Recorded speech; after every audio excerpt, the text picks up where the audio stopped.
Hey, good morning, everyone. Happy Tuesday morning to you. Welcome back to Morning Musings. My name is Don K. Preston. I am the president of Preterist Research Institute of Ardmore, Oklahoma. You can check me out on my websites, donkpreston.com, bibleprophecy.com, or even eschatology.org. We are studying the resurrection of 1 Corinthians chapter 15, and we're doing so through the glasses, if you will, of the new creation. The new creation comes as biblically as a direct result of the resurrection. I mean, that's axiomatic, it is undeniable, it is irrefutable. No one seriously questions that. Now look, I hope that you will be sure to go back and look at yesterday's video and to see the Abrahamic resurrection, new creation hope found in Hebrews, and the statement of Hebrews that they had arrived 2,000 years ago at that which Abraham longed for. You just simply have to see the power of that connection. Well, Hebrews is certainly not the only book in the New Testament or the Bible that talks about two Jerusalems. You know, this entire topic is one that is actually quite vast. You can go all the way back to Isaiah chapter 24, and you have the destruction of heaven and earth, and the destruction of Jerusalem, and then you have God dwelling in Zion.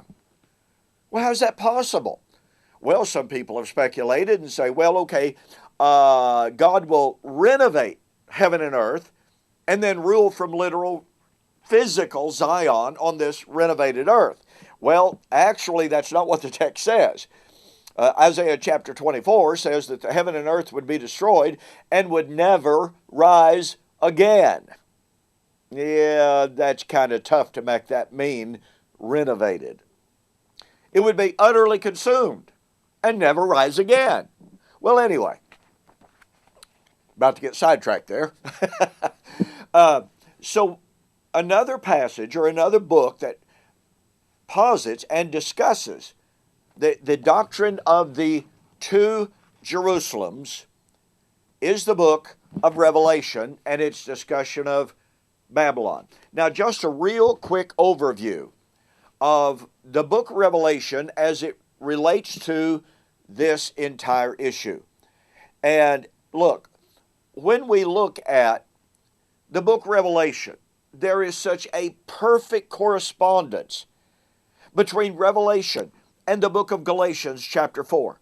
There is a perfect correlation between Revelation and Hebrews chapter 12. You know, J. Stuart Russell in the 19th century did a magnificent job of showing the perfect parallels between Revelation and the book of Hebrews, showing without a doubt they're talking about the same identical thing. Now, think with me about this.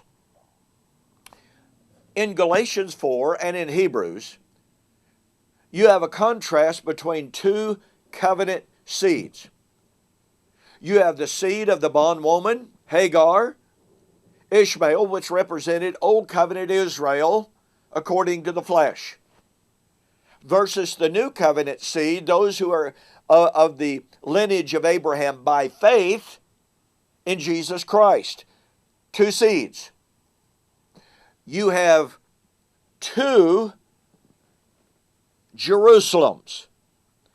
You have the Jerusalem that now is, Paul said, and is in bondage with her children, versus the Jerusalem that is above, the mother of us all. Just like in Hebrews chapter 12, you have the Mount Sinai Jerusalem, or Mount Sinai, which represented Jerusalem, the earthly Jerusalem, versus the heavenly Jerusalem.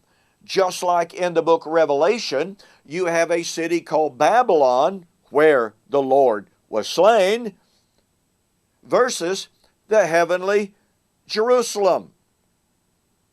In Galatians, you have two, quote, brides, unquote. In Revelation, you have a harlot city, and the word harlot, biblically speaking, in the huge majority of cases, there are exceptions, but in the huge majority of cases, the word harlot means a wife that has become unfaithful to the marriage covenant. So in Revelation, you have two wives, just like in Galatians chapter 4. You have the bondwoman who was given as a wife, not technically a wife, I understand that, but playing that role nonetheless. And so you have the two wives. In Galatians and in Hebrews, you have two mountains. You have Sinai, which represents Jerusalem, just as in Hebrews, you have not come to Mount Sinai, you have come to Zion, Mount Zion. And thus in Revelation, you have one mountain that was about to be, quote, cast into the sea, unquote, versus the heavenly Zion, the mountain of God, that can never be moved, can never be shaken. And of course, you have two Jerusalems. You have the Jerusalem that is below, in bondage with her children, versus the heavenly Jerusalem, the Zion that was getting ready to come down from God out of heaven. You see, it's heavenly, but it represents God's dwelling place with man on earth.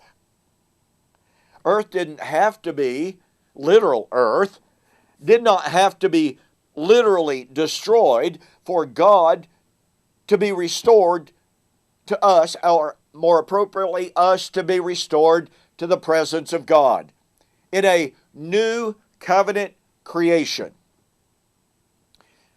So with these thoughts before us about these two contrasts that we find in Galatians and Hebrews, and oh, by the way, we find the exact same contrast in the book of Philippians, where Paul contrasts, we have here, Paul said, our citizenship is in heaven. And everything that he contrasts in the book of Philippians is between the old covenant world and the new covenant world. So again, we find this constant contrast throughout the New Testament between the old Jerusalem, the physical Jerusalem, the old covenant Jerusalem,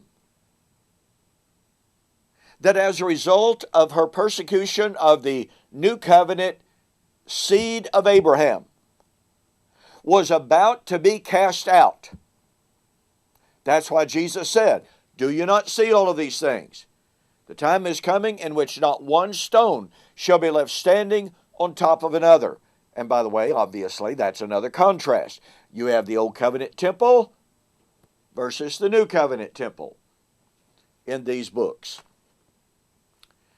So, with that background, with those contrasts set before us, it helps us to understand the very story, the narrative of the book of Revelation.